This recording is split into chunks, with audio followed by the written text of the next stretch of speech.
দোল উৎসব, মহাপ্রভুর আবির্ভাব তিথি।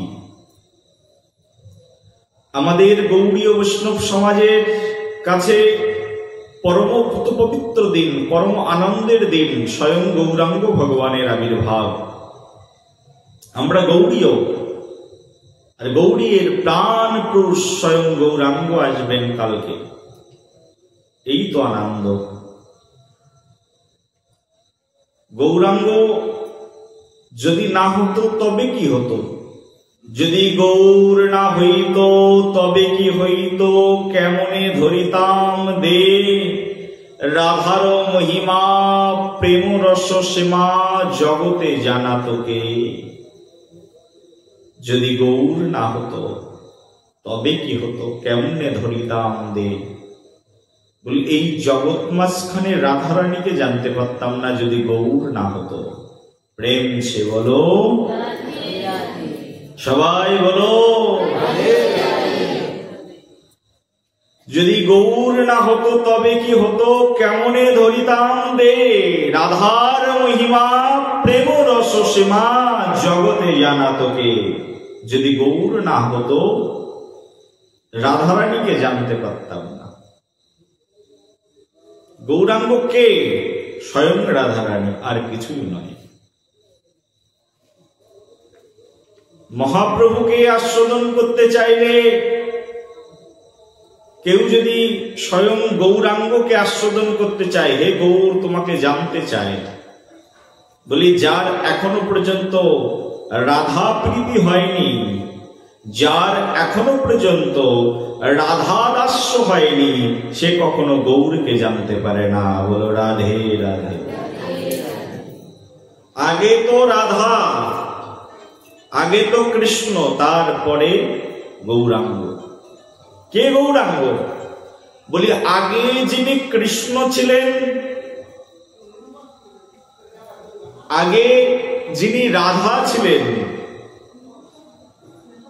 সেই দুই তত্ত্ব এক হয়ে গেল।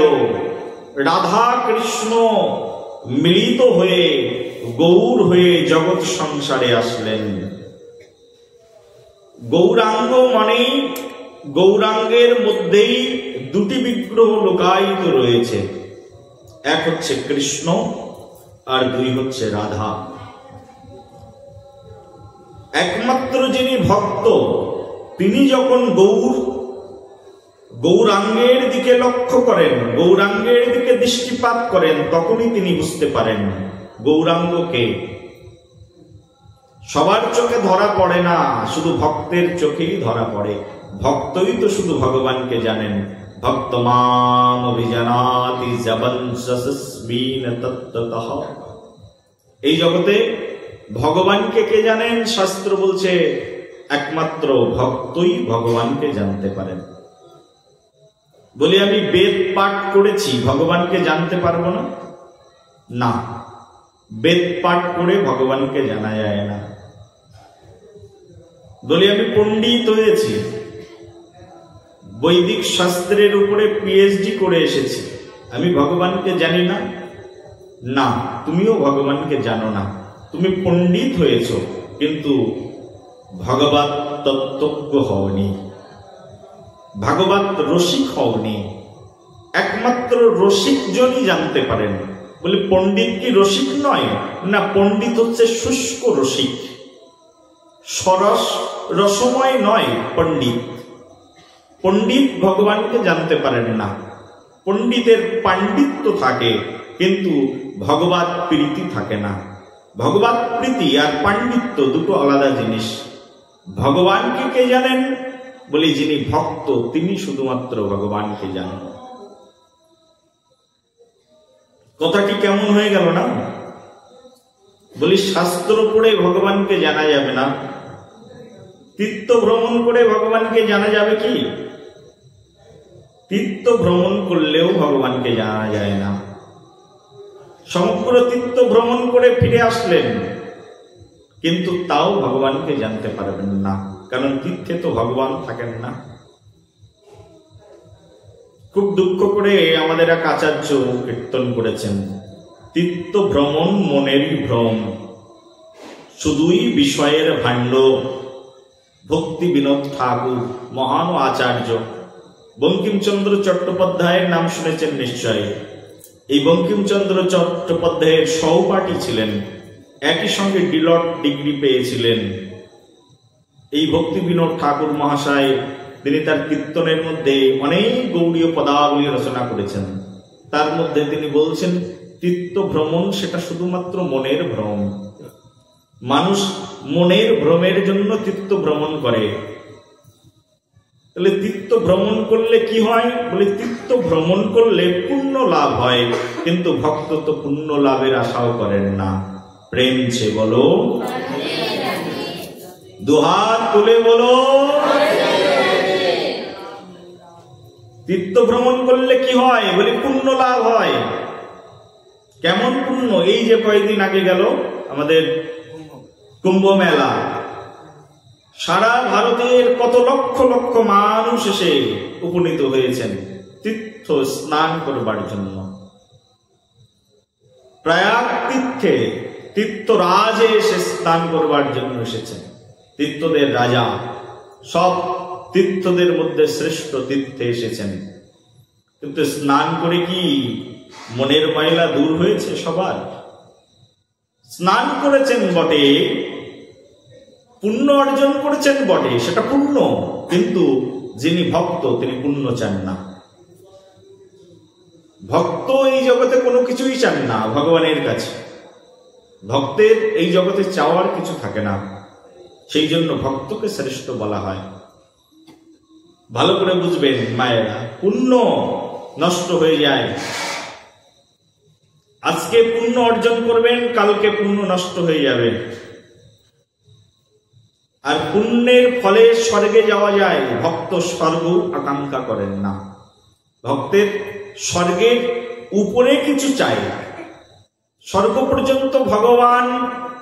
ভক্ত স্বর্গের আকাঙ্ক্ষা কখনোই কোনোদিনের জন্য করেন না আমি স্বর্গে যাব। পুণ্য অর্জন করলে স্বর্গ পর্যন্ত যাওয়া যায়, তার ঊর্ধ্বে নয়। আমরা যেখানে বসে আছি এই স্থানটির নাম হচ্ছে ভুবলোক। ঠিক ভুবলোক বা মর্তলোক। এই ভূলোক এর উপরে আছে ভুব, তার উপরে রয়েছে স্বর্গলোক। 3 নম্বর প্ল্যানেট স্বর্গলোক। স্বর্গলোকের উপরে আছে জনলোক, তার উপরে মহলোক, তার উপরে তপলোক, তার উপরে ব্রহ্মলোক, তার উপরে বিরজা নদী, তারপরে শিবলোক, তারপরে ভগবানের লোক শুরু হয়। অযোধ্যা, মথুরা, দ্বারকা, মথুরা, তারপরে হচ্ছে গোলক বৃন্দাবন, সেখানে ভগবান শ্রীকৃষ্ণ থাকেন। আমরা যেখানে আছি এর নিচে আবার 7টা লোক আছে। অতল, বিতল, সুতল, তলাতল, রসাতল, মহাতল, সবার নিচে হচ্ছে পাতাল। ভক্ত কখনোই স্বর্গের আকাঙ্ক্ষাও করেন না, স্বর্গে যাব এই আকাঙ্ক্ষা ভক্তের মনের মধ্যে নেই। ভক্ত কোথায় যেতে চান? তো ভক্তের যাওয়ার ইচ্ছা একমাত্র শ্রী গোবিন্দের চরণারবিন্দ। কোন কোন ভক্ত তো চরণেও যেতে চায় না, শ্রী গোবিন্দের হৃদয় সর্বস্ব হতে চান। আমাদের ভক্ত গৌড়ীয় ভক্তরা প্রতিদিন প্রার্থনা করেন, স্বর্গও চায় না, নরকও চায় না, বৈকুণ্ঠও চায় না। কি চায়? প্রতিদিন গৌড়ীয় ভক্তরা প্রার্থনা করেন। এই যে বাবাজি মহারাজ এখানে বসে আছেন, উনি প্রতিদিন প্রার্থনা করেন, আর ওনার শিষ্যদের নিশ্চয়ই ওই প্রার্থনাই শিখিয়েছেন। একটাই প্রার্থনা। কি প্রার্থনা? তুলসী কৃষ্ণ প্রেয়সী ব্রজে রাধা কৃষ্ণের সেবা পাবো এই অভিলাষী। হে তুলসী, তুমি তো কৃষ্ণ প্রেয়সী, আমার মনে একটা বাসনা, ব্রজে রাধা কৃষ্ণের সেবা পাবো এই অভিলাষী। কিছু চাই না। উধার সেবা চাই, এই পৃথিবীর কোন জায়গার সেবা চাই না। ব্রজে, ব্রজ কোথায়? সেই বৃন্দাবনে। ব্রজে রাধা কৃষ্ণের সেবা পাবো এই অভিলাষী। তুলসী মোর মনের এই অভিলাষ, আমার মনে একটা অভিলাষ আছে, প্রতিদিন গাই, একই প্রার্থনা প্রতিদিন গাইছি। কেন? তুলসী দেবী কৃপা করবেন বলে। মোর মনের এই অভিলাষ, আমাকে ওই বিলাস কুঞ্জে দিও বাস, আমি এই দুই নয়নে হেরিব সদা যুগল রূপরাশি। যুগল ভজন ধন মোহে করালয় উপদেশ গো গুরুদেব। গুরুদেব কৃপা করে যুগল ভজন দিয়েছেন, এই যুগল চাই, যুগল উপাসনা করতে চাই। এই জগতে যত প্রার্থনা আছে, যত ভগবানের আরাধনা আছে, তার মধ্যে সর্বশ্রেষ্ঠ আরাধনা, সর্বশ্রেষ্ঠ প্রার্থনা যুগল ভজন ধন মোহে করালো উপদেশ গো। যুগল ভজন ধন, এর চেয়ে বড় ভজন ধন এই জগতে আর কিছু নেই। একজন ভক্তের প্রতিদিনের প্রার্থনা, হে ভগবান, হে তুলসী দেবী, তুমি তো সম্বন্ধ কারক, তুমি সবার সম্বন্ধ করিয়ে দাও, ভক্তের সম্বন্ধ করিয়ে দাও ভগবানের সঙ্গে। আমি তোমার চরণে শরণাগত হয়েছি, আমাকে সম্বন্ধ করিয়ে দাও না। কোথায়? আমাকে সম্বন্ধ করিয়ে দাও যুগল চরণে। রাধা কৃষ্ণের সঙ্গে সম্বন্ধ করিয়ে দাও। আমি রাধা আনুগত্যে থাকতে চাই, সখী আনুগত্যে থাকতে চাই, মঞ্জুরি আনুগত্যে থাকতে চাই, আর আজ্ঞায় করিব সেবা চরণার বৃন্দ। অনেক মূল্যবান কথা বলছে, আজ্ঞায় করিব সেবা চরণার বৃন্দ। আমি আজ্ঞায় তোমার সেবা করতে চাই। বিনা আজ্ঞায় সেবা হয় না, এটা হচ্ছে আনুগত্যতা। আজ্ঞায় করিব সেবা চরণার বৃন্দ, এই হচ্ছে আমাদের প্রার্থনা। ভগবান শ্রী যুগল কিশোরের প্রার্থনা, যুগল কিশোরের চরণে আরতি। আর সেই যুগল কিশোরী আজকে দুই এক হয়ে গৌরাঙ্গ হয়ে জগৎ জীবের মাঝখানে এসেছেন। কেন এসেছেন? তো গৌরাঙ্গ এই জগতের মাঝখানে এসেছেন জগৎ জীবকে ধন্যাতি ধন্য করতে, কৃপাসিক্ত করতে। গৌর না আসলে আমরা কৃপা পেতাম না, আমরা জানতাম না ভজন সম্পদ কি করে আস্বাদন করতে হয়। গৌর এসে আমাদেরকে আস্বাদন করা শিখিয়েছেন। গৌরাঙ্গ এসেছেন বলে অন্ধকারময় পৃথিবী আলোক ভাস্বরে জল জল করছে। গৌরাঙ্গ এসেছেন বলে আজকে পাখিরা কলকাকলি করছে। এখনো সমুদ্রের বক্ষে মিষ্টি জল ধারা এই জগতের মাঝখানে প্রবাহিত হচ্ছে। গৌরাঙ্গ যদি না আসতো তাহলে সব কিছুই শূন্য হয়ে যেত। চিন্তা করুন, আমাদের কলিযুগের বর্তমান আয়ু শাস্ত্রে বলা হচ্ছে কলিযুগের আয়ুষ্কাল 4,32,000 বছর। তার মধ্যে অলরেডি 5,500 বছরের মতো অতিবাহিত হয়ে গেছে। প্রায় 5,500 বছরের মধ্যে মানুষে মানুষের সম্প্রীতি উঠে গেছে, ভালোবাসা উঠে গেছে, হৃদ্যতা উঠে গেছে। পিতা পুত্রকে দ্রোহ করে, পুত্র পিতাকে দ্রোহ করে, স্বামী স্ত্রীর মধ্যে বিদ্রোহিতার ভাব। সকাল বিকাল কোনো পরিবার সুখে নেই। শহরের বুকে ভগবান রেখেছেন তার সেবা করবার জন্য দীর্ঘদিন ধরে এই নরাধমকে। শহরের বুকে থেকে দেখছি কলকাতার মানুষ কিভাবে জীবনযাপন করছে, কি দুঃখময় জীবনযাপন তাদের। বিশাল বড় বড় বিল্ডিং, টাকার অভাব নেই, আভিজাত্যের অভাব নেই, সবকিছুই পরিপূর্ণ, কিন্তু মনে শুধুমাত্র সুখের অভাব রয়েছে। এই জগতের জাগতিক বস্তুর অভাব নেই, অভাব আছে শুধু সুখের। সুখ নেই, সুখটা ভগবান তুলে নিয়েছে আর সবকিছু দিয়ে দিয়েছে। সকাল বিকাল ঝগড়া কোর্ট কাচারিগুলোতে স্বামী স্ত্রীর মামলায় বেশি। বিয়ে করছে 1 বছর গড়াতে পারছে না, ডিভোর্স ফাইল নিয়ে ছুটাছুটি। কি এক সভ্যতার মধ্যে বাস করছি, চিন্তাও করা যায় না। এখান থেকে 100 বছর পূর্বে মানুষ এই ডিভোর্স ফাইল রেডি করার কথা চিন্তাও করত না। 100 বছরের মধ্যে আমাদের জগৎ কোথায় এসে দাঁড়িয়েছে, চিন্তা করা যায়? তাও অহৈতুকী করুণা, অদ্ভুত করুণা, যে গৌরাঙ্গ এসেছেন রক্ষা, এটাই গৌরাঙ্গ এসেছেন। যদি গৌর না আসতো তো এই কৃপাটুকু পেতাম না। এই যে আজকে এখানে বসে ভাগবত কথা কীর্তন হচ্ছে, এই কথা কীর্তনের সৌভাগ্যটাও গৌর না আসলে হয়তো বা পেতাম না। গৌরাঙ্গ ভগবান এই পৃথিবীতে লীলাবিলাস করে চলে গেছেন, বেশি দিন হয়নি এখনো, মাত্র 550 বছর প্রায় অতিবাহিত হয়েছে। তার মধ্যে সমাজের মধ্যে এত অশান্তি, এত কলহ, কেউ কারোর ভালো দেখতে পারে না, সবার ভিতরে দ্রোহ ভাব, আত্ম অহমিকাতে পরিপূর্ণ প্রতিটি মানুষের জীবন।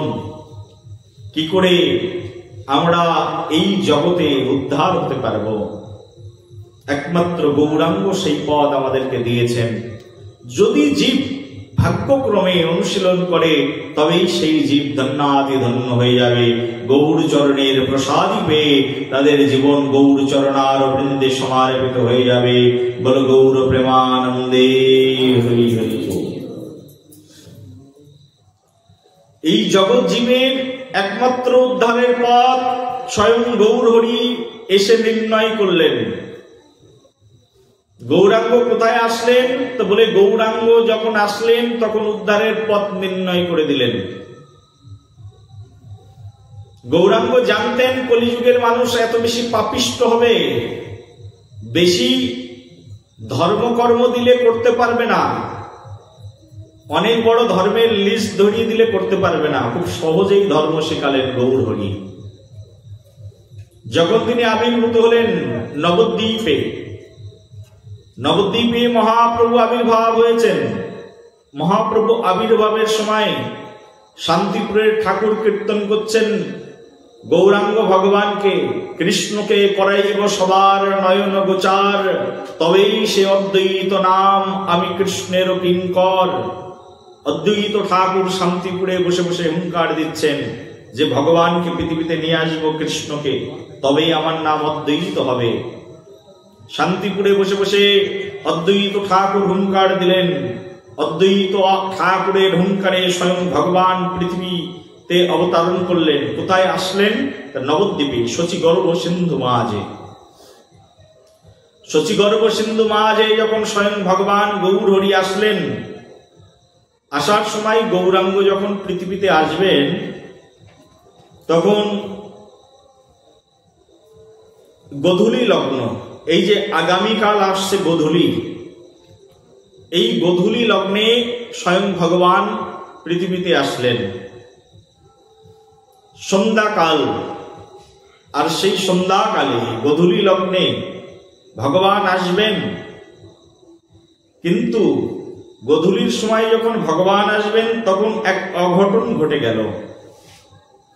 ঘটনের মধ্যে অঘটন। সেই অঘটনটি কি? অঘটনটি হচ্ছে আকাশে চাঁদ উঠেছে সবে, কিন্তু চন্দ্রগ্রহণ লেগে গেছে। আর পূর্বকালে নিয়ম ছিল যখনই চন্দ্রগ্রহণ বা সূর্যগ্রহণ লাগত, সব ভক্তরা উলুধ্বনি করতেন, হরিনাম সংকীর্তন করতেন এবং গঙ্গায় গিয়ে স্নান করতেন। এখন এই সকল সংস্কৃতি আস্তে আস্তে উঠে যাচ্ছে। গ্রহণ লাগলেও মানুষ জানে না কখন গ্রহণ লাগছে, গ্রহণের সময় কি করা উচিত সেটাও মানুষ জানে না, পালন করার কোনো ইচ্ছাই নেই, জানবারও ইচ্ছা নেই। কিন্তু পূর্বকালে গ্রহণের সময় অনেক কিছু করা হতো।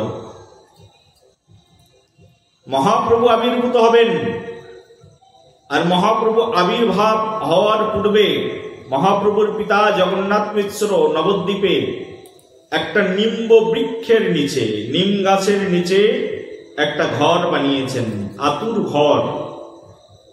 নিম গাছের নিচে ঘর বানিয়েছেন খড় লতা পাতা দিয়ে। সেই ঘরের মধ্যে সচী মাকে রাখা হয়েছে। কারণ এর পূর্বে মহাপ্রভু আবির্ভাবের পূর্বে ৬টি পুত্র সন্তান মৃত্যুবরণ করেছেন। যারা জন্মগ্রহণ করে সবাই মৃত্যুবরণ করে। সচী মাতা জগন্নাথ মিশ্র খুব আতঙ্কের মধ্যে রয়েছেন, এই সন্তানটি ভূমিষ্ঠ হয়ে থাকবে তো না যমরাজ আবার নিয়ে যাবে। তৎকালীন সময়ের মিশ্র মশায়ের কিছু শুভাকাঙ্ক্ষীগণ বললেন, আপনি নিম্ব বৃক্ষ রচনা করুন আর নিম গাছের নিচে আপনার সন্তান জন্ম দেওয়ার ব্যবস্থা করুন। কারণ পূর্বকালে এই রকম প্রথা ছিল, নিম গাছের নিচে কোনো ভূত প্রেত থাকে না, নিম গাছের নিচে কোনো অপশক্তি থাকে না, যদি নিম গাছের নিচে কীর্তন হয়। আর যদি কীর্তন না হয় তাহলে ওই নিম গাছে বেশি করেই থাকে। বলো রাধে রাধে, প্রেম সে বলো। নিম্ব বৃক্ষ রচনা করলেন, নিম্ব বৃক্ষ হলো। আর সেই নিম্ব বৃক্ষকে প্রতিদিন জগন্নাথ মিশ্র কীর্তন করে করে বড় করেছিলেন। নিম গাছের নিচে কীর্তন করে নিম গাছকে বড় করে দিলেন। চিন্তা করতে পারেন ভালোবাসা। নিম গাছের নিচে এমন কীর্তন করতেন, নিম গাছ বড় হয়ে গেল। আর সেই নিম গাছের নিচে গৃহ বানানো হলো, মহাপ্রভু আবির্ভূত হবেন। স্বয়ং মহাপ্রভু আবির্ভাবের মুহূর্ত অপেক্ষা করছে সবাই, ভগবান আসবেন। নিম্ব বৃক্ষের নিচে 1407 শতাব্দীর ফাল্গুন মাসের পূর্ণিমা তিথিতে স্বয়ং ভগবান এই ধরনীর পক্ষে অবতীর্ণ হলেন। 1407 শতাব্দীর ফাল্গুন মাসের পূর্ণিমা তিথিতে যখন ভগবান পৃথিবীতে আসবেন, ভগবান আসবার সেই মহেন্দ্রক্ষণে সবাই দেখলেন যে সবকিছু সুন্দর আছে, হঠাৎ করে গ্রহণ লেগে গেল। আর গ্রহণের দেবতা যেন বলে উঠলেন, চন্দ্র দেবতা যেন বলে উঠলেন যে আমি চাঁদ, আজকে আমার আর কোনো প্রয়োজন নেই। কারণ আমি চাঁদ, যার আলোয় আলোকিত সেই পূর্ণ শশধর আজকে জগৎ মাঝখানে অবতীর্ণ হয়েছেন। যদি মনে করুন এখানে অনেকগুলো বাল্ব লাগানো আছে, একটা 50 পাওয়ারের, একটা মনে করুন তার পাওয়ার আছে 100, একটা আছে 500, একটা আছে মনে করুন 1000। তাহলে যত পোকামাকড় আছে 100 পাওয়ারের কাছে থাকবে না 5000 পাওয়ার, যেটা সবচেয়ে বেশি পাওয়ার আছে সেখানে এসে থাকবে? কোথায় এসে দাঁড়াবে পোকামাকড় গুলো বলুন? বেশি পাওয়ার যেখানে সেখানে। মহাপ্রভু বুঝিয়ে দিলেন, চন্দ্র দেবতা বুঝিয়ে দিলেন যে আমি চাঁদ, আমি আলো পাই যার কাছ থেকে, সে আলোর পূর্ণ বিভু, আলোর পূর্ণ চৈতন্য, পূর্ণ চেতন, সমগ্র আলোর উৎস যিনি, তিনি আজকে জগতের মাঝখানে অবতীর্ণ হয়েছেন। আর তার নাম হচ্ছে গৌরচন্দ্র। মহাপ্রভুর নাম কিন্তু আলাদা কিছু নয়, চন্দ্রটা রয়েছে সঙ্গে। কি চন্দ্র? আগে ছিল কৃষ্ণচন্দ্র, এবার হলেন গৌরচন্দ্র। বলি আমি তো ছোট একটা চন্দ্র, গগনের মধ্যে বিদ্যমান হয়ে সকলকে আলো প্রদান করি, কিন্তু গগনের বাইরে সমগ্র ভুবন মণ্ডলের আলো যিনি প্রদান করেন তিনি স্বয়ং ভগবান। এই 14 ভুবনের সব জায়গায় যিনি আলো প্রদান করেন তিনি স্বয়ং ভগবান গৌর হরি। শুধু এই ভুবনের নয়, এই ভুবনের বাইরে আপনারা জানবেন এখনো পর্যন্ত বিজ্ঞানীরা অনুসন্ধান করছে যে এই পৃথিবীর বাইরে হয়তোবা একটা পৃথিবী থাকলেও থাকতে পারে। কোন কোন বিজ্ঞানী বলছে একটা পৃথিবী কেন, অনেকগুলো পৃথিবী থাকতে পারে। কেউ কেউ বলছে না, কিছু না কিছু তো এই পৃথিবীর বাইরে আরো কিছু না কিছু পৃথিবী রয়েছে যেখানে প্রাণের গন্ধ আমরা পাচ্ছি, কিন্তু 100% শিওর নয়। কত বছর পরে শিওর হবে তাও সেটা আমরা জানি না। বিজ্ঞানের আবির্ভাব তো বেশি দিন হয়নি, কবে আবার বিজ্ঞান ধ্বংস হয়ে যাবে সেটাও আমরা জানি না। বিজ্ঞানীরা এখন চিন্তা ভাবনা করছে এই পৃথিবীর বাইরে আরো মনে হয় কিছু পৃথিবী থাকলেও থাকতে পারে যেখানে প্রাণের আভাস আছে। কিন্তু সেই সকল বিজ্ঞানের ভবিষ্যৎবাণীকে একেবারে ধ্বংস করে দিয়ে আমাদের বৈদিক শাস্ত্র বহু বহু পূর্বকালে বর্ণনা করেছেন। বিজ্ঞানের জন্মের বহু কোটি বছর পূর্বে আমার বৈদিক শাস্ত্রের জন্ম হয়েছে, আর সেই বৈদিক শাস্ত্রে বলছে একটা পৃথিবী নয়। ভগবান যখন সমুদ্রের উপরে শায়িত থাকেন, ভগবান শ্রীকৃষ্ণের অংশ থেকে 3 বিষ্ণু অবতারের জন্ম হয়। কারণদোক্ষায়ী বিষ্ণু, গর্ভদোক্ষায়ী বিষ্ণু আর ক্রীড়দোক্ষায়ী বিষ্ণু। ভগবান যখন সমুদ্রের উপরে শয়ন করে থাকেন, দেখেছেন না বিষ্ণু এরকম শুয়ে আছেন, হাতটা একেবারে ঠিক এই গালের পরে লাগিয়ে দিয়ে শুয়ে আছেন, পাটা দুলিয়ে। দেখেছেন এই ছবি? কে দেখেছেন? হাত তুলুন দেখি। দেখেছি এরকম বিষ্ণু ছবি। বিষ্ণু শুয়ে রয়েছেন সাগরের উপরে। এবং শশর যাদব, বেদ বলছেন সমগ্র পৃথিবী জলমগ্ন, সেই জলমগ্ন পৃথিবীর উপরে স্বয়ং ভগবান শ্রী বিষ্ণু শুয়ে আছেন। বিষ্ণুর পদারবিন্দে স্বয়ং লক্ষ্মী দেবী এসে সেবা করছেন। বিষ্ণু যখনই কারণ সমুদ্রের উপরে শয়ন করে আছেন, তার এই যে এক একটি লোমকূপ, সেই লোমকূপের উপরে আমাদের ব্রহ্মাণ্ড পুরাণের মধ্যে বর্ণনা করা হচ্ছে যে এই ভগবান শ্রী বিষ্ণুর এক একটা লোমকূপের উপরে এক একটা পৃথিবী ভাসমান অবস্থায় রয়েছে। বহু পূর্বে বর্ণনা করা হয়েছে, বহু পূর্বে এই কথা বলে দেওয়া হয়েছে যে একটা পৃথিবী নয়, এরকম কোটি কোটি পৃথিবী ভগবান বানিয়ে রেখেছেন। সেই কোটি কোটি পৃথিবীর মধ্যে ভগবান নিজে আবার প্রবিষ্ট হন।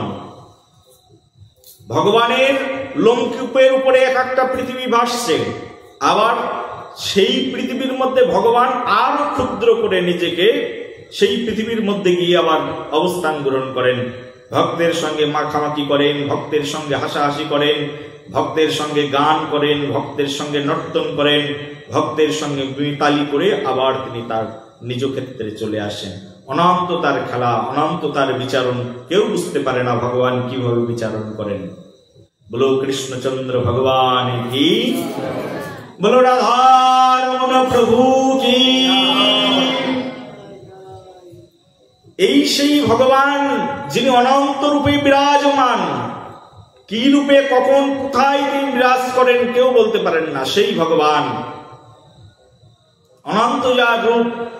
অর্জুন বলছেন না, অনেক বাহুদর বক্র নেত্রণাম তস্যামিতম সর্বত অনন্ত রূপম নন্তম নমদ্দম নপুনস্তুবাদিম পশ্যামি বিশ্বেশ্বর হে বিশ্বরূপ।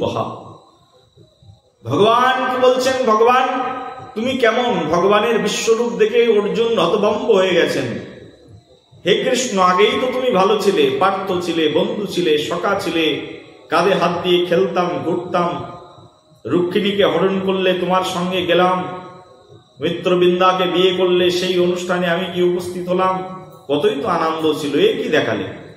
কি দেখলাম? ভগবান শ্রীকৃষ্ণের রূপের মধ্যে দেখছেন অনেক বাহু, উদার নেত্র, অনেক অনেক বাহু, অজস্র অজস্র ভগবানের হাত, অজস্র অজস্র নেত্র। কোন চোখ দিয়ে ভগবান কোন দিকে তাকাচ্ছেন বোঝাই যাচ্ছে না। ভগবানের অনেক নেত্র দেখে অর্জুন থাকতে পারলেন না। অর্জুন প্রার্থনা করলেন, হে প্রভু, তুমি তোমার এই রূপকে সংবরণ করে আমার পার্থ সারথী রূপে আমার সম্মুখে এসে তুমি দণ্ডায়মান হয়ে যাও। ভগবান আবার পুনরায় সেই রূপে আসলেন। ভগবানের এমন অনন্ত রূপ অর্জুন দেখেছিলেন। সেই জন্য বাবা ভগবানকে সাধারণ মানুষের সঙ্গে তুলনা করা চলে না। তিনি যা পারেন, তিনি যা করেন, এই জগতে কেউ তা করতে পারেন না। স্বয়ং ভগবান অনাদির আদি গোবিন্দ, সকল কারণের পরম কারণ। ব্রহ্মাজি বলছেন অনাদির আদি গোবিন্দ সর্বকারণের কারণম। ভগবান হচ্ছে অনাদির আদি,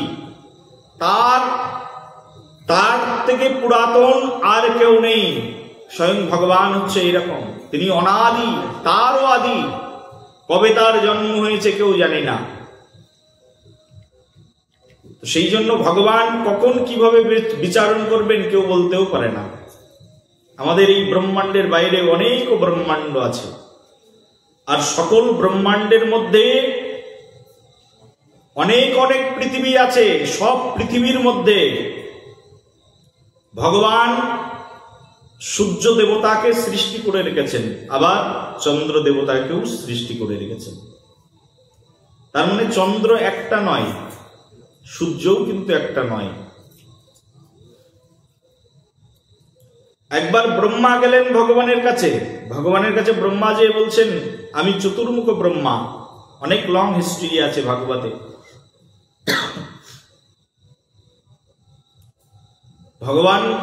ভগবানের দাঁড়ি বলছেন তুমি চতুর্মুখী ব্রহ্মা।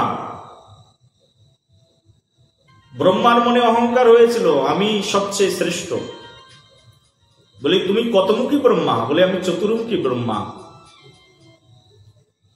চতুর্মুখী ব্রহ্মাকে দেখে দারোয়ান বলছে তোমার চেয়ে বড় ব্রহ্মা তো এখানে বসে আছে। বলে আমার চেয়ে বড় ব্রহ্মা আবার কে? বলে এই দেখো অষ্টমুখী ব্রহ্মা। অষ্টমুখী ব্রহ্মাকে দর্শন করে একটু সামনের দিকে গিয়ে দেখছেন ষোড়শমুখী ব্রহ্মা। তারপরে দেখছে অনন্ত আনন্দ। কত মুখ আছে গুণে শেষ করা যাবে না, এত মুখ ব্রহ্মাও আছে। চিন্তা করতে পারেন, একটা সূর্য নয়, অসংখ্য সূর্য পাবকহ, অসংখ্য চন্দ্র ভগবান সৃষ্টি করে রেখেছেন। আর এই সূর্য চন্দ্র তাদেরকে আলোকে প্রদান করেন। তাদের আলোর একটাই উৎস, তিনি হচ্ছেন কৃষ্ণ। ভগবান শ্রীকৃষ্ণ যখন গোলক বৃন্দাবনে বসে থাকেন, তার দক্ষিণ চরণের বৃদ্ধা অঙ্গুষ্ঠী থেকে আলো বিস্তৃত হয়ে এসে সূর্য দেবতার গায়ে পড়ে। সেই সূর্য দেবতা ওই আলোকে এই ভূপৃষ্ঠের উপরে ধরে দেন, আর ভূপৃষ্ঠ তখন আলোয় আলোকিত হয়ে যায়। প্রেম সে বলো আরো জোরে।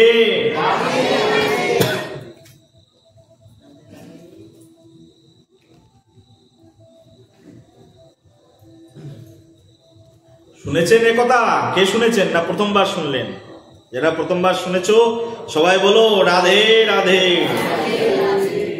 দেখো সূর্যের নিজস্ব কোনো আলো নেই, চন্দ্রেরও নিজস্ব কোনো আলো নেই। বিজ্ঞান সেটাকে স্বীকার করেছেন, কিন্তু তার উৎসটাকে সঠিকভাবে বিজ্ঞান বলতে পারেননি, যে আমাদের বৈদিক সংহিতা বলে দিচ্ছেন। সূর্য দেবতার আলোর উৎস ভগবান শ্রীকৃষ্ণ চন্দ্রের একটি আঙুল থেকে বিস্তৃত আলো, সেই আলো সূর্য দেবতা একটুখানি পায়। তাদের সূর্য দেবতা সমগ্র পৃথিবীকে আলোকিত করে দেয়। সেখান থেকে চন্দ্র পায়, আর তার মাধ্যম দিয়ে সুশীতল করে দেয় সমগ্র ধরিত্রীকে। আজকে চন্দ্র দেবতা তাই বলে উঠলেন স্বয়ং প্রভুকে। চৈতন্য চরিতামৃতে রসিক শেখর কৃষ্ণদাস কবিরাজ গোস্বামী এই বিষয়ে কলম দিয়েছেন। কৃষ্ণদাস কবিরাজ গোস্বামী পাদ বলছেন, নিষ্কলঙ্ক গৌরচন্দ্র যবে দিল দর্শন, সকলঙ্ক চন্দ্রের তবে কিবা প্রয়োজন। কবিরাজ গোস্বামী পাদ বলছেন নিষ্কলঙ্ক গৌরচন্দ্র। গৌরচন্দ্রকে বলছে কি? তা বলছে নিষ্কলঙ্ক, যার কোনো কলঙ্ক নেই। বলে যে চাঁদের কলঙ্ক নেই, সেই চাঁদ আজকে পৃথিবীতে দর্শন দিয়েছেন, তবে সকলঙ্ক চন্দ্রের আজ কিবা প্রয়োজন। আমি যে চাঁদ, আকাশে আছি, এই চাঁদের কলঙ্ক আছে, কিন্তু যে চাঁদ আজকে পৃথিবীতে নেমে এসেছেন সেই চাঁদের কোনো কলঙ্ক নেই। সেই জন্য আমি আজকে আবডাল হয়ে গেলাম, কারণ গৌর চাঁদের আলোয় আজ সমগ্র পৃথিবী আলোকিত হয়ে যাবে। সমগ্র নবদ্বীপবাসী দেখলেন গৌরচন্দ্রের দেহ থেকে একটা ঠিকরে আলো বেরিয়ে আসছে, শচীর অঙ্গন থেকে আলো বেরাচ্ছে, আর সেই আলোয় সমগ্র পৃথিবী আলোকিত হয়ে গেল। আর সেখান থেকে আলো বিস্তৃত হয়ে সমগ্র ধরণী আলোয় আলোকিত হয়ে গেল। সবাই চিন্তা করল আলো কোথার থেকে আসছে। সবাই ছুটতে ছুটতে শচীর অঙ্গনে গেল, জগন্নাথ মিশ্রের অঙ্গনে গেল, নবদ্বীপ ধামে সেই নিমতলাতে গেল। নিমতলাতে গিয়ে দেখলেন ছোট্ট একটা শিশু জন্মগ্রহণ করেছে। তার দেহটা তো দেহ নয়, যেন আলোর পিণ্ড সেখানে দাঁড়িয়ে রয়েছে। কেউ দর্শন করতে পারলেন, কেউ দর্শন করতে পারলেন না। যারা দর্শন করতে পারলেন না গৌরচন্দ্রকে, চন্দ্রের আলোয়, তখন তারা সেখানেই প্রণাম করে আত্মহারা হয়ে, জ্ঞান হারা হয়ে সেখানেই পড়ে গেলেন। যারা যারা দর্শন করলেন তারা আর ভুলতে পারলেন না গৌরচন্দ্রের অভিরাম রূপকে। বলো গৌরচন্দ্র ভগবান কি। এই সেই গৌরচন্দ্র যিনি পৃথিবীতে এখান থেকে 1407 শতাব্দীর ফাল্গুন মাসের পূর্ণিমা তিথিতে এই পূর্ণ মহেন্দ্রক্ষণে তিনি আবির্ভূত হয়েছিলেন। এই গৌরচন্দ্র পৃথিবীতে আবির্ভূত হয়ে জগৎ জীবের মাঝখানে তিনি একটি বিশেষ শিক্ষা প্রদান করলেন। যেদিন ভগবান পৃথিবীতে আবির্ভূত হলো না, গ্রহণের কারণে সবাই, ভগবানও আবির্ভাব হলো, আর সবাই মিলে হরিধ্বনি করতে থাকলো। সবাই বলতে থাকলো হরি বল। বলো সবে হরি বল, হরি বল, হরি বল। গ্রহণ লেগেছে তো, গ্রহণ লেগে সবাই হরিবোল হরিবোল করতে থাকলেন, হরিনাম মহামন্ত্র কীর্তন করতে থাকলেন।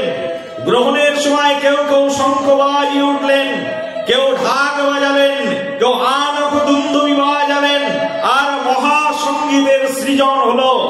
আর ওদিকে শান্তিপুরের পুরন্দর ঠাকুর, নামাচার্য ঠাকুর হরিদাস, তারা দুইজন দুহাত তুলে কীর্তন করে উঠলেন, হরে কৃষ্ণ কৃষ্ণ কৃষ্ণ হরে হরে, হরে রাম রাম রাম হরে হরে। সেই অপ্রাকৃত কীর্তন আনন্দ তরঙ্গে সমগ্র পৃথিবী আনন্দ অভিভূত হয়ে পড়ল। স্বয়ং গৌরচন্দ্র পৃথিবীতে আবির্ভূত হয়ে গেলেন। এই হচ্ছে গৌরাঙ্গের আবির্ভাব। গৌরাঙ্গ আবির্ভাব হয়েই সবাইকে কীর্তন করালেন। মহাপ্রভু যখন কাঁদতেন, এই নিমাই নিম গাছের নিচে জন্মগ্রহণ করেছিলেন। গৌরাঙ্গের ছোটবেলার নাম ছিল নিমাই। নিম গাছের নিচে জন্মেছিলেন তো সবাই নিমাই বলে ডাকতেন। এই নিমাই তিনি কাঁদতেন, যে কোনো সময় কেঁদে উঠতেন। তার কান্নার কোনো কারণ ছিল না, যে কোনো সময় কাঁদতেন। দেখবেন শিশুদের শৈশব থেকে স্বভাব আছে ক্রন্দন করার। বাবা যখন এই পৃথিবীতে ছোট ছোট বাচ্চারা জন্মগ্রহণ করে, তখন কিভাবে জন্মগ্রহণ করে? হি হি করে হাসতে হাসতে, না কাঁদতে কাঁদতে? হ্যাঁ, কাঁদতে কাঁদতেই জন্মগ্রহণ করে। নিমাই যখন জন্মগ্রহণ করেছেন তখন কাঁদতে কাঁদতেই জন্মগ্রহণ করেছেন, কেঁদে উঠেছেন। আর এমন কাঁদছেন, আর নিমাইয়ের কান্না থামানো যাচ্ছে না। তখন একজন বলছে, নিমাই শোনো শোনো, শচীনন্দন শোনো, মিশ্রের নন্দন শোনো, কারোর কথায় কোনো কাজ হচ্ছে না। একজন বলছে একটু হরিনাম করো, ওর কান্না থেমে যাবে। সবাই কৌতূহলে হরিনাম করে উঠলেন, হরে কৃষ্ণ কৃষ্ণ কৃষ্ণ হরে হরে, হরে রাম রাম রাম হরে হরে। এই মহামন্ত্র যেই না কীর্তন করে উঠলেন, নিমাইয়ের কান দুটো যেন খাড়া হয়ে গেল, শুনবার জন্য উৎকণ্ঠিত হয়ে উঠল কে হরিনাম করলেন। হরিনাম শুনে নিমাই থমকে যেতেন, কান্না বন্ধ হয়ে যেত, ক্রন্দন বন্ধ হয়ে যেত। যখনই কাঁদতেন তখন সব নবদ্বীপবাসী বুঝে গেলেন নিমাই যখনই কাঁদবে এখন থেকে কি বলতে হবে? হরি বল। কি বলতে হবে? তখন সবাই হরিবোল হরিধ্বনি করে উঠত নিমাইয়ের ক্রন্দন শ্রবণ করলে। নিমাই সেই যে শৈশবকাল থেকে কান্না শুরু করেছেন, আর জীবনের অন্তিম মুহূর্ত পর্যন্ত কান্না থামাননি। প্রেম সে বলো। শৈশবকালের কান্না ছিল একটি আলাদা কারণ, আর যৌবনকালের ক্রন্দনটা আলাদা কারণ। কেঁদেছেন সারা জীবন। একটা মানুষ পৃথিবীতে জন্ম থেকে কাঁদতে পারে, চিন্তা করতে পারেন? হ্যাঁ, ইতিহাস বিদগণ কি বলবে? এমন মানুষ হয়? চৈতন্য ভাগবতে বৃন্দাবন দাস ঠাকুর লিখেছেন, গৌরাঙ্গ ভগবান এইরকম, যে গৌরাঙ্গ ভগবানের ক্রন্দন এইরকম, যদি তার ক্রন্দন এত কেঁদেছেন, গৌরাঙ্গের সেই জলগুলো যদি ধরে রাখা যেত, যেন দ্বিতীয় যমুনায় রূপান্তরিত হয়ে যেত, এত কাদা কেঁদেছেন মহাপ্রভু। তার চোখের জল ছিল আনলিমিটেড, যেন চোখের জল চোখ দিয়ে যেন ঝর্ণার ফোয়ারা বয়ে যেত। আপনারা গৃহের মধ্যে, এই যে আজকে আমি এসছি, কালকে ভাগবত কথা কীর্তন করেছিলাম সুন্দরবনের কাছাকাছি, ওখান থেকে আমার গুরু ভাইকে সঙ্গে করে নিয়ে এসছি। এখানে আসার পরে এই গৃহে যখন আসলাম, আমাদের এই শ্রীমন্দিরের বাবাজি মহারাজ, উনি আমাকে নিয়ে এই এক গেস্ট হাউসের মধ্যে নিয়ে গেল। ওখানে গেলাম স্নান করতে, দেখলাম কত সুন্দর ব্যবস্থাপনা। সঙ্গে সঙ্গে মুড়িয়ে দিলেই আর উপর থেকে ঝরঝর করে ঝর্ণার জল পড়তে থাকলো। এই যে ঝর্ণার জলধারা, এর গতিও যেন মন্থর মহাপ্রভুর ক্রন্দনের কাছে। মহাপ্রভু এত স্পিডে কাঁদতেন, তার ক্রন্দন ছিল এরকম। বৃন্দাবন দাস ঠাকুর বলছেন, যদি মহাপ্রভুর সেই চোখের জলকে একত্রিত করে রাখা যেত, যেন দ্বিতীয় যমুনা রূপান্তরিত হয়ে যেত, এত কেঁদেছেন স্বয়ং ভগবান গৌরহরি। সারা জীবনটাই তার ক্রন্দন দিয়ে গেছে। আমি যার উপাসনা করছি, তিনি ক্রন্দনের ঠাকুর, তিনি কাদার ঠাকুর। উপাসনা করবেন গৌরহরিকে। হ্যাঁ, মানুষ তো একটু সুখের আশা করে, একটু হাসবে, একটু গাইবে, একটু আনন্দ করবে, কিন্তু গৌরহরির জীবনটা তো ক্রন্দন দিয়েই কেটেছে। ক্রন্দন দিয়ে শুরু করেছেন আর ক্রন্দন দিয়ে শেষ করেছেন। এমন গৌরহরির উপাসনা করবেন আপনি? জেনে শুনে কেউ করবে বলো? হ্যাঁ, কে করবে? হাত তোলো। এই গৌরহরির উপাসনা করবে? তুমি করবে? যার জীবনটা কান্না দিয়ে শেষ হয়েছে, তার উপাসনা করে কি লাভ? এই জগতে সবাই একজন সাকসেসফুল মানুষের অনুসরণ করতে চায়, যিনি সফল হননি তার অনুসরণ করে কি লাভ? সারা জীবনটাই কেঁদেছেন, আর সত্যি সত্যি অসফল, সত্যি সত্যি অসফল, সফল হননি কখনোই তিনি। তার যে উদ্দেশ্য ছিল, সেই উদ্দেশ্য তিনি সফল করতে পারেননি। মহাপ্রভুর এই পৃথিবীতে আসবার কারণ, এত গভীরের কথা বললে বুঝবেন কিনা আমি সন্দেহে। মহাপ্রভুর এই পৃথিবীতে আসবার পিছনে অনেকগুলো কারণ, কিছু আছে গৌণ, কিছু আছে মুখ্য। এই যত কারণ বলছি, সব তো গৌণ কারণ। হরিনামের প্রচার করতে মহাপ্রভু এসেছেন, গৌণ। সংকীর্তন রসকে আস্বাদন করতে এসেছেন, গৌণ। একটা অন্তরঙ্গ কারণ আছে মহাপ্রভুর, যার জন্য তিনি পৃথিবীতে এসেছেন, আর সেই অন্তরঙ্গ কারণ হচ্ছে রাধা রানীকে আস্বাদন। এই হচ্ছে অন্তরঙ্গ কারণ। মহাপ্রভুর এই পৃথিবীতে আসবার একটি কারণ, সেটি হচ্ছে রাধা রানীর আস্বাদন। কি দৃশ্য বা মদীয়! আমাস্বাদিতে কৃষ্ণ কি সুখ পায়, রাধা কি সুখ পায়। কৃষ্ণ বলছেন যে আমি কৃষ্ণ, ব্রজের কানাই, হাতে বাঁশি নিয়ে বাঁশি বাজিয়ে সবাইকে ডাকি, সবাই ছুটে ছুটে আমার কাছে আসে। আমাকে ভালোবেসে রাধারানী কি সুখ পেয়েছে। বুঝতে পারছেন আমার কথা? বুঝতে পারলে একবার বলুন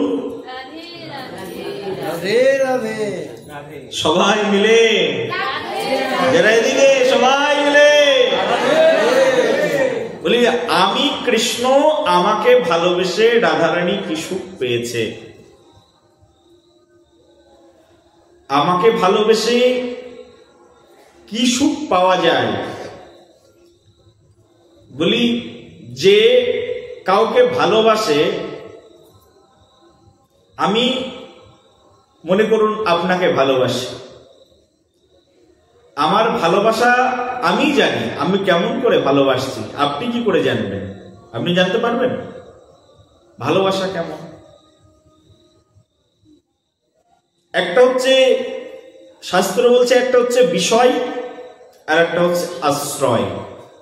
একটা হচ্ছে বিষয়ের ভূমি, একটা হচ্ছে আশ্রয়ের ভূমি। একজন ভালোবেসেই যাচ্ছে আর একজন ভালোবাসা গ্রহণ করে যাচ্ছে। যিনি ভালোবাসছেন তার ভালোবাসার যে অভিজ্ঞতা, তার ভালোবাসার যে আস্বাদন, যিনি ভালোবাসছেন না তিনি কি করে জানবেন?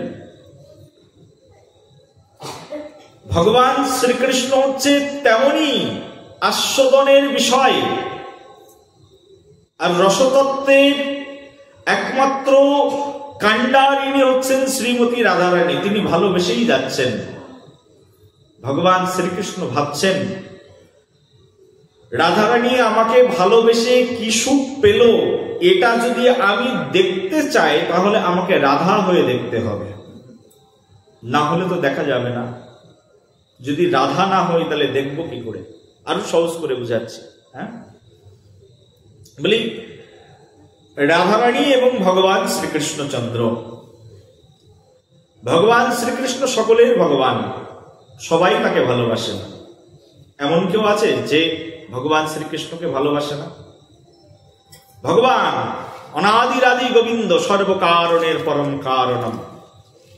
ব্রহ্মা ভালোবাসেন তাকে, শিব ভালোবাসেন তাকে, পার্বতী ভালোবাসেন তাকে, গণেশ ভালোবাসেন তাকে। তার উপাসনা করেন না, তার আরাধনা করেন না, এমন কেউ আছে?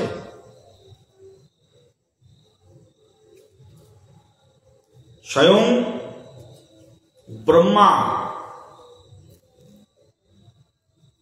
তার আরাধ্য ভগবান হচ্ছেন ভগবান শ্রীকৃষ্ণ। গণেশর চিতপদ, জগন্নাথ স্বামী, জগন্নাথের অর্চিত পদ। এই গণেশের অর্চিত পদ, গণেশ অর্চিত পদ, জগন্নাথ স্বামী নয়ন পথগামী ভব তুমি। ব্রহ্মা, শম্ভু, নারদ সকলের অর্চিত পদকে তো বলছে জগন্নাথ, তিনি হচ্ছেন কৃষ্ণ। কৃষ্ণকে সবাই ভালোবাসেন। এই পৃথিবীর যত জীব আছে সবাই কৃষ্ণকে প্রেম করেন। কৃষ্ণ যেহেতু ভগবান, তাই সবাই তাকে ভালোবাসেন। আচ্ছা, এই যে মন্দিরের মধ্যে ভালো করে বুঝবেন, এই মন্দিরের মধ্যে শ্রী বিগ্রহ স্বয়ং ভগবান আছেন। এখানে যদি 100 মানুষ থাকে, 100 মানুষের 100 রকম মেন্টালিটি, 100 মানুষ 100 ধরনের বুদ্ধি পোষণ করে। কিন্তু যার যে বুদ্ধিই থাকুক না কেন, যার যেমন প্রবৃত্তি থাকুক না কেন, সবাই এসে কিন্তু একজনের কাছেই মাথা নত করে, আর তিনি হচ্ছেন আমার পরব্রহ্ম, পরম স্বরূপ কৃষ্ণচন্দ্র। একই না বলুন? একজন ইঞ্জিনিয়ার এসে এখানে মাথা নত করে, একজন ডাক্তার এসে এখানে মাথা নত করে, একজন উকিল এসে এখানে মাথা নত করে, একজন ফার্মার এসে এখানে মাথা নত করে, একজন রিক্সাওয়ালা এখানে এসে মাথা নত করে। প্রত্যেকেই এখানে এসে সবাইকে মাথা নত করতেই হয়। তাকে তো সবাই ভালোবাসেন। তিনি সবাইকে কেমন বাসেন? তিনিও সবাইকে ভালোবাসেন। কেমন? যেহেতু তিনি পূর্ণ পরব্রহ্ম, তার কাছে সবাই আসেন, তিনি সবাইকে সমান দৃষ্টিতে দেখেন, সবাইকে সমানভাবেই ভালোবাসেন। কিন্তু তার মধ্যে একজন গোপী আছেন শ্রেষ্ঠ, যার নাম হচ্ছেন রাধারানী। তিনি শুধু ভালোবাসেন এমনটি নয়, ভালোবেসে জীবন বিসর্জন দিয়েছেন, মন প্রাণ সর্বস্ব অর্পণ করেছেন শ্রীকৃষ্ণকে। শ্রীকৃষ্ণকে তো আর শুধু রাধারানীকে ভালোবাসলে চলবে না। শ্রীকৃষ্ণকে সবাইকে ভালোবাসতে হবে, যত মানুষ তার কাছে আসছে সবাইকে ভালোবাসতে হবে, আর এটাই হচ্ছে কৃষ্ণের ভূষণ। রূপ গোস্বামী পাদ একটি শিক্ষার মধ্যে জানিয়েছেন, দদাতি প্রতি গৃহ্ণাতি গুজ্জম খান্তি পৃচ্ছন্তি হুন্তে ভুজয়তে চৈবা সরবৃদ্ধম প্রীতি লক্ষণম। বলছে এই পৃথিবীর সর্বশ্রেষ্ঠ শিক্ষাটি রূপ গোস্বামী পাদ দিয়ে বলছেন, দদাতি প্রতি গৃহ্ণাতি, কেউ তোমাকে খাওয়ালে বিনিময়ে তোমাকে খাওয়াতে হবে, না হলে তুমি ঋণী হয়ে যাবে। তুমি কারোর বাড়ি থেকে গিয়ে খেয়ে আসছো, বিনিময়ে তাকে খাওয়াচ্ছ না, তুমি ঋণী হয়ে গেলে। তোমাকে কেউ কিছু দিল, বিনিময়ে তুমি কাউকে কিছু দিলে না, ঋণী হয়ে যাবে।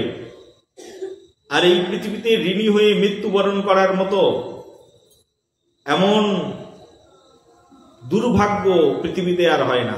ঋণী হয়ে মৃত্যুবরণ করলাম, তার মানে আমি দুর্ভাগা, আমার মতো দুর্ভাগা আর কেউ নেই। ঋণ যদি শোধ করতে না পারি, ঋণগ্রস্ত অবস্থায় মৃত্যুবরণ করলে আত্মার সদ্গতি হয় না। ঋণ খুব খারাপ জিনিস। ভগবান শ্রীকৃষ্ণ, ভগবান তাকে সবাই ভালোবাসেন, কিন্তু একজন আছেন ভালো না বাসলেও চলে, কিন্তু তাও ভালোবাসে, তার ভালোবাসার কোনো হেতু নেই, অহৈতুকী প্রীতি। কৃষ্ণকে তো সবাইকে দেখতে হবে সমানভাবে। সমানভাবে ভালোবাসাকে বন্টন করতে গেলে ওই স্পেশাল ভালোবাসা তো কাউকে দেওয়া চলে না। তাহলে ভগবান ঋণী রয়েছেন কার কাছে? তো ভগবান এই জগতে একজনের কাছে ঋণী আছেন, তিনি হচ্ছেন রাধারানী। কারণ হেতু ছাড়াই তিনি ভালোবেসেছেন কৃষ্ণকে। রাধারানীর মতো এত প্রেম এই জগতে আর কেউ কখনো দিতে পারেননি কৃষ্ণকে। ভগবান শ্রীকৃষ্ণ বললেন, হে রাধারানী, তুমি আমাকে এত ভালোবেসেছো, এত আস্বাদন করেছো,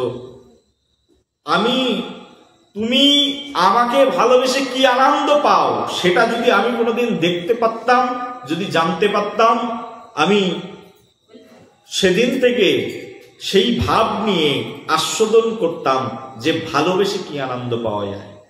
বুঝতে পারছেন আমার কথা?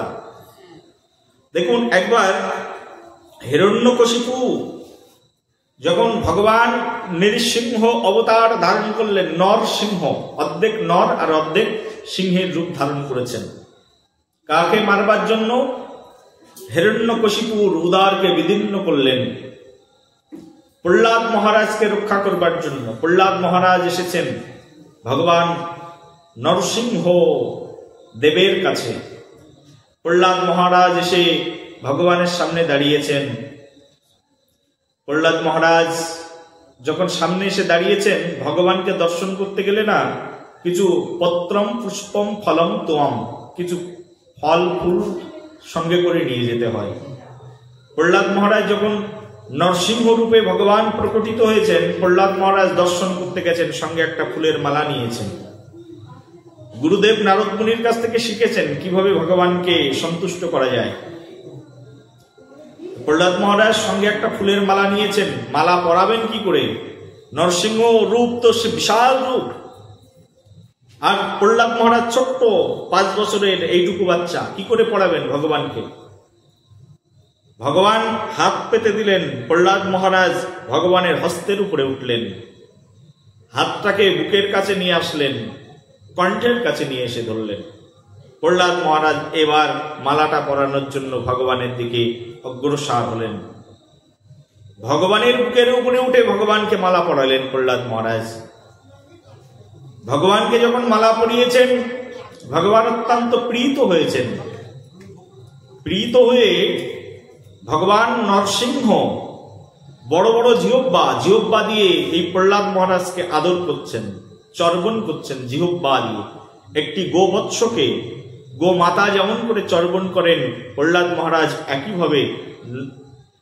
মহারাজকে একইভাবে স্বয়ং ভগবান চর্বণ করছেন। যখন তার গাত্র চাটছেন, তখন মনে মনে ভাবছেন, এই প্রহ্লাদ মহারাজ আমাকে যে ভালোবাসে, সে আমার সন্তান সমতুল্য, আর আমি তার পিতৃ সমতুল্য।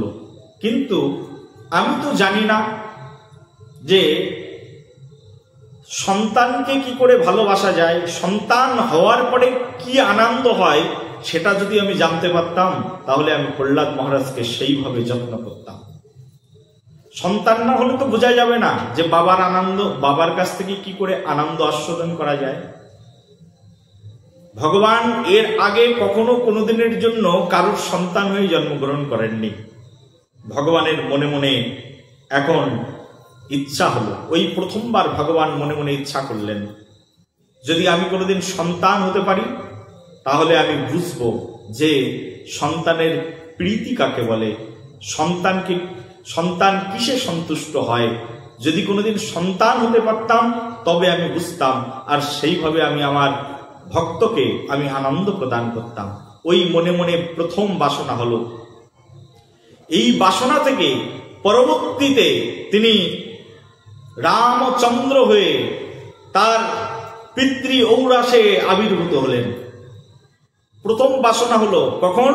এই যে প্রহ্লাদ মহারাজকে আদর করতে গিয়ে ভগবানের মনের ভিতরে বাসনা হলো, যদি কোনোদিন সন্তান হতে পারতাম তাহলে আমি বুঝতে পারতাম যে কি করে সন্তানকে ভালোবাসতে হয়, সন্তান কিভাবে পিতার সঙ্গে সম্বন্ধ করে আমি বুঝতে পারতাম। ওই যে আশা জন্মালো, ওই বাসনা জন্মালো, সেই বাসনার কারণে পরবর্তীতে তিনি পুত্র রূপে আসলেন। কিন্তু পুত্র রূপে যখন আসলেন, স্বয়ং ভগবান পুত্র রূপে আসবার পরে তার কিছু কিছু আশা অপূর্ণ থেকে গেল। সেই আশাকে পূর্ণ করবার জন্য তিনি পরবর্তীতে আবার নন্দের আলয়ে আবির্ভূত হলেন। একই জন আবার এসেছেন, ভগবান শ্রীকৃষ্ণ রূপে তিনি নন্দ ভবনে এসেছেন। পূর্বের কিছু কিছু আকাঙ্ক্ষা ছিল যা তার অপূর্ণ রয়ে গেল, সেই আকাঙ্ক্ষাকে পূর্ণ করবার জন্য এবার নন্দ ভবনে আসলেন। নন্দ ভবনে এসে তিনি অধ্যাত্মপনা খেলতে থাকলেন, ব্রজগোপীদের সঙ্গে নাচতে থাকলেন, গাইতে থাকলেন। প্রত্যেক ব্রজ মাতাদেরকে তিনি মাতৃ স্থান দান করলেন। গাভীর রূপ ধারণ করে, গোবৎসের রূপ ধারণ করে গাভী মাতার দুগ্ধকে পান করলেন। তারপরেও যেন কিছু কমতি থেকে গেল। রাধারানীর প্রেমকে আস্বাদন করলেন, গোপীর প্রেমকে আস্বাদন করলেন। আস্বাদন করার পরে এখনো কিছু কম থেকে গেল। যতবার তিনি আস্বাদন করছেন কিছু না কিছু কম থেকে যাচ্ছে, সাকসেসফুল হতে পারছেন না। এবার তিনি ভাবলেন, আমি কলিযুগে আসবো, আর কলিযুগে এসে রাধারানী আমাকে যেমন করে ভালোবেসেছিল তেমন ভাবে রাধা হয়ে আমি দেখব যে ভগবানকে ভালোবেসে কি আনন্দ পাওয়া যায়। আর রাধা হয়ে গেলেন স্বয়ং কৃষ্ণ। রাধারানীর কথা চিন্তা করতে করতে, রাধারানীর কথা চিন্তা করতে করতে, রাধারানীর কথা চিন্তা করতে করতে একই দেহ দ্বিতীয় দেহে রূপান্তরিত হয়ে গেল। আপনারা জানেন এই পৃথিবীতে এমনও অনেক প্রাণী আছে এক দেহের মধ্যে তার দ্বিতীয়বার জন্ম হয়ে যায়। শুয়োপোকা দেখেছেন তো, সে প্রজাপতির কথা চিন্তা করতে করতে করতে করতে এক সময় পতঙ্গে পরিণত হয়ে যায়। তেমনি ভাবে স্বয়ং ভগবান শ্রীকৃষ্ণ রাধারানীর কথা চিন্তা করতে শুরু করলেন। এমন করে চিন্তা করছেন, এমন করে চিন্তা করছেন, চিন্তা করতে করতে চিন্তা করতে করতে স্বয়ং ভগবান শ্রীকৃষ্ণ রাধারানী হলেন। আর রাধারানী হয়ে সেই রাধার অঙ্গকান্তিকে তিনি নকল করে, সেই রাধার অঙ্গকান্তিকে তিনি তার নিজের মধ্যে গ্রহণ করে, সেই শিবভাবকে গ্রহণ করে গৌরাঙ্গ হয়ে নদিয়া নগরে নবদ্বীপে আতপুর নামক গ্রামে তিনি আবির্ভূত হয়ে গেলেন। বলো নিতাই গৌর প্রেমানন্দে।